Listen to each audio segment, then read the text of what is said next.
AR. Rahman और उनकी wife Saira Bano के सेपरेशन के बाद से ढेर सारी कंट्रोवर्शियल थ्योरी सोशल मीडिया पर चल रही हैं।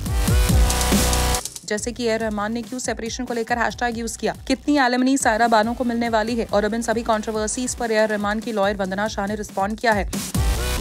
अपने एक इंटरव्यू में वंदना ने हैशटैग को एक सेमीकोलन से कंपेयर किया और कहा कि हैशटैग को भी वैसे ही डिसरिगार्ड करना चाहिए। उन्होंने कहा, I've noticed there is a reason a hashtag is known as a hashtag. When you look at the larger scheme of things in grammar, there's always a comma, a full stop, and even a semicolon. Though that feels like an afterthought these days, hardly anyone uses the term semicolon anymore. Very few people give it much importance. Similarly, a hashtag is what it is, a hashtag, and it holds no real significance. I believe it should be treated with the same kind of disregard as if to say you're just a hashtag set aside.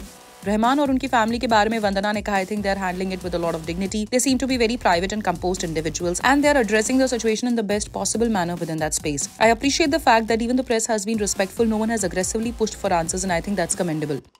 Alimony के misconception के बारे में वंदना ने एक important point raise किया। उन्होंने clarify किया that in India the idea of receiving 50% alimony after divorce is a myth and it's not documented in law. There is no fixed percentage mandated by the legal system. This misconception has been perpetuated, making people believe that a spouse automatically gets 50% alimony upon divorce. But that is not true. The actual outcome largely depends on the arguments presented in court, the affidavit of assets and liabilities submitted, and the overall context of the case.